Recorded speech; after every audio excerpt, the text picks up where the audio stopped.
Bonjour à tous, bienvenue dans cette nouvelle vidéo. Ça fait super longtemps qu'on n'a pas fait ce genre de format sur la chaîne où je reparle des films que j'ai vus durant le mois précédent et des musiques que j'ai écoutées. Je crois que ça fait un an, parce que c'était en janvier de 2024, donc vraiment là, ça commence à remonter. Je vais évidemment juste revenir sur ce qui s'est passé le mois précédent et pas sur l'année précédente. Pour ça, il y a évidemment le top, qui est sorti il y a quelques semaines, le top 2024, donc je vous invite à voir ça aussi. On commence sans plus tarder avec les films. Donc le premier film dont je vais vous parler, c'est La Chambre d'à côté de Pedro Almodovar, film qui a reçu le Golden Lion à Venise. Mais voilà du coup le film avec Julianne Moore et Tilda Swinton qui parle, sans trop vous spoiler, de deuil, d'amitié, d'acceptation, du temps qui passe. C'est un film qui est, je trouve, extrêmement beau plastiquement parce que voilà, c'est quand même la patte d'Almodovar, très référencé avec beaucoup de couleurs. Il y a aussi au niveau des références parce que j'ai vu le film en salle et c'est vrai que les Almodovar on les voit rarement en salle vu qu'ils sont très mal distribués.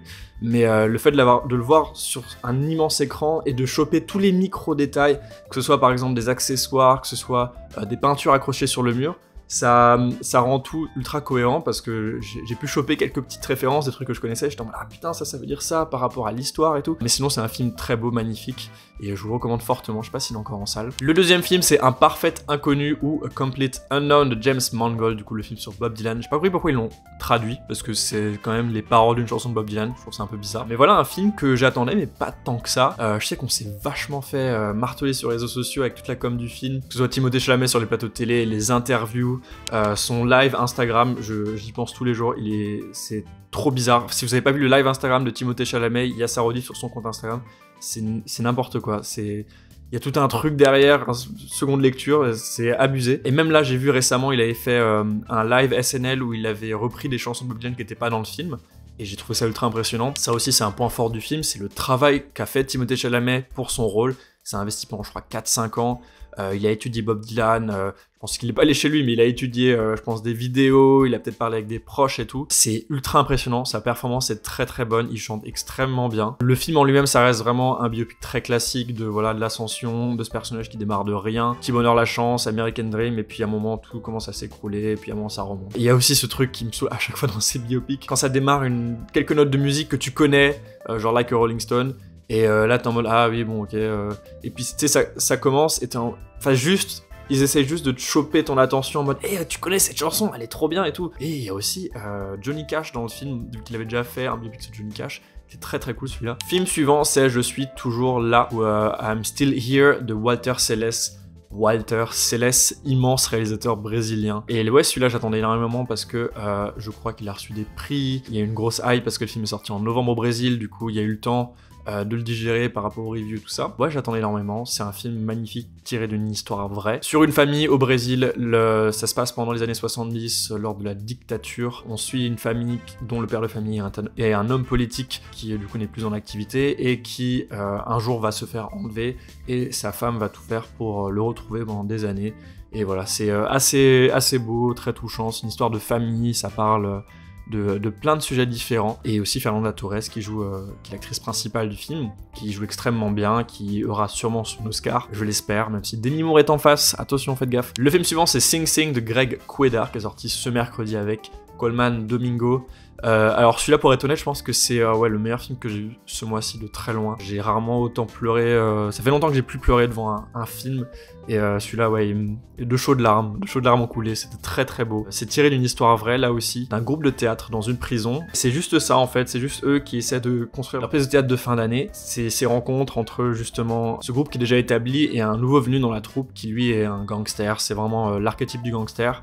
Et c'est un film justement sur l'humain, c'est un film sur les prisons, c'est un film aussi sur le système judiciaire américain, comment il est complètement raciste, et c'est aussi un film sur les jeux d'acteurs, parce que on le sait, Colman Domingo c'est un acteur établi aujourd'hui, très grand acteur, mais faut pas oublier que tous les autres acteurs du film étaient justement les mêmes prisonniers de cette pièce de théâtre qui aujourd'hui je crois sont plus en prison. D'ailleurs de ce que j'ai compris ils ont été payés équitablement avec Colman Domingo. C'est tout con parce que ça devrait être le cas pour tous les films, toutes les productions. Ça rajoute un petit truc d'authenticité qui fait que le film est encore meilleur à la fin. Ok, le film suivant c'est un vieux film qui date je crois des années 60, c'est Black Girl de Ousmane Sembène, donc un film sénégalais, voilà, que j'ai découvert grâce à Letterboxd. Bon, Ousmane Sembène, c'est un immense réalisateur sénégalais qui a aidé à la popularisation du cinéma africain en Europe, notamment en France. Et ça parle justement de cette femme qui quitte le Sénégal parce qu'elle a trouvé une personne qui avait besoin d'une bonne, justement. Du coup, elle se retrouve en France. Ce film joue vraiment sur son enfermement en France, sur le fait que au Sénégal, forcément, elle était libre, elle pouvait faire ce qu'elle voulait.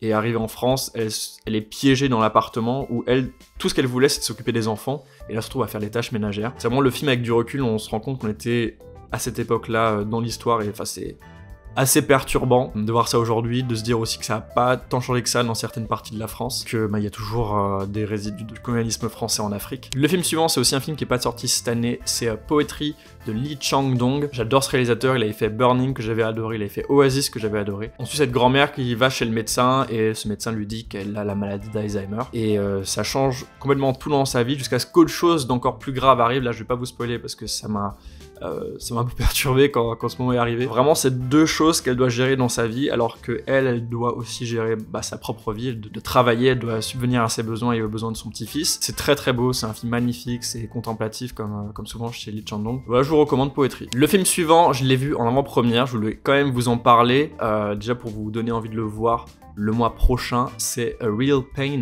de Jesse Eisenberg. Du coup, nouveau film de Jesse Eisenberg que j'attendais aussi énormément parce qu'il y a Kieran Culkin qui joue dedans et j'adore Kieran Culkin depuis Succession. Voilà, c'est un acteur que j'aime énormément. Et c'est un film qui suit deux cousins, du coup Kieran Culkin et Jesse Eisenberg, qui vont en Pologne parce que leur grand-mère est de là-bas et ils y vont avec un groupe. J'ai oublié le nom, mais c'est un nom, le fait d'aller en Pologne justement pour visiter les camps de concentration ou les lieux de la mémoire de la Shoah. Le film tourne autour de ça, donc déjà il y a ce côté très pesant, mais aussi tout l'aspect familial. On se rend compte que ces deux personnages ont des problèmes en interne chez eux et ils sont développés au cours du film. C'est très très beau, ça parle de beaucoup de sujets encore une fois. C'est un film magnifique. J'ai pas trop envie de vous en dire plus parce que le film, comme dit, n'est pas encore sorti. Le film suivant, c'est Mémoire d'un escargot d'Adam Elliott, film d'animation qui est sorti aussi ce mercredi. Ensuite, du coup, cette personne qui est fascinée par les escargots, tout ce qui tourne autour des escargots, et tout le film, du coup, joue autour de ça esthétiquement. Même, il a cette ambiance dégueulasse, je sais pas comment dire ça. Enfin, voilà, je vais pas trop vous en dire plus sur ce film parce que j'ai quand même envie que vous le découvriez en salle. C'est un film très beau, c'est un film très touchant, c'est un film qui parle de famille et aussi de la passion. C'est un film qui tourne beaucoup autour de ça. Et voilà, film magnifique. Et le dernier film dont je vais vous parler, c'est La Voyageuse de Hong Sang-soo. Voilà, Hong Sang-soo, on le rappelle ici que c'est un de mes réalisateurs préférés, un réalisateur qui sort 1 à 2 films par an. Et là, il revient avec Isabelle Huppert, c'est son 3e film avec Isabelle Huppert. Et voilà, film très très beau qui se passe encore une fois en Corée où on a cette française qui arrive, une auteure. Elle fait des rencontres, le film joue beaucoup avec le fait qu'elle ne parle pas la langue là-bas, à moitié contemplatif, à moitié il faut vraiment chercher la seconde lecture et je vous recommande, voilà. Je vais pas trop vous en dire plus, foncez le voir. On passe maintenant à la partie album musique, du coup les albums que j'ai beaucoup aimés durant le mois précédent. Déjà petit bonus, j'ai parlé d'un album dans le podcast qu'on a sorti il y a quelques jours, une semaine je sais plus. Donc foncez le voir parce que je vais pas en parler ici, c'est l'album de Mac Miller et voilà, j'en parle dans le podcast, donc si vous voulez plus de détails là-dessus, écoutez le podcast, il est très très cool. Le premier album dont je vais vous parler, c'est Yusexuwa de FKA Twigs.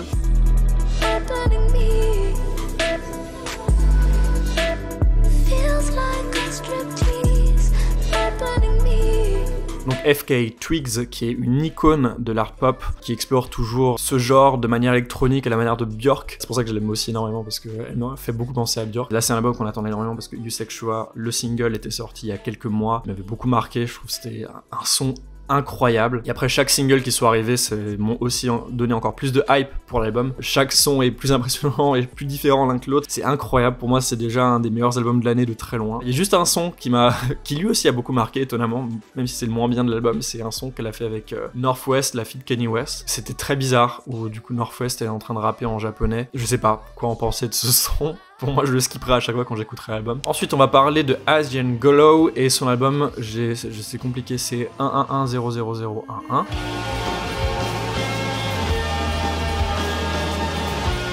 Asian Glow, qui est un groupe ou un artiste, je sais pas si c'est plusieurs personnes, qui fait principalement de la shoegaze, c'est très noisy dans les sonorités. En fait, c'est toujours cool quand tu démarres l'année et que tu vois que t'as certains de tes artistes ou groupes préférés qui reviennent. Je dis putain c'est cool, je vais pouvoir me bouffer ça pendant tout le reste de l'année. J'avais adoré ses précédents projets, là il déçoit pas. L'album suivant c'est Perverts de Etelka.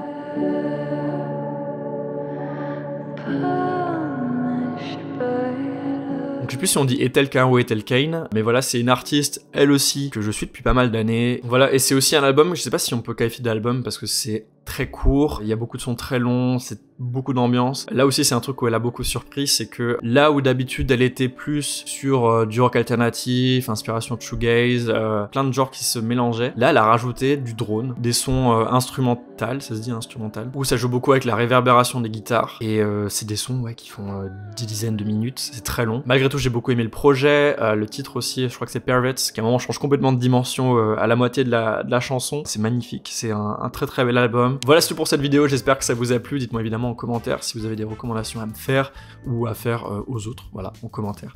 Ça me ferait très plaisir de vous lire. Et on se retrouve évidemment le mois prochain pour parler de mes films préférés du mois de février. Voilà, ciao!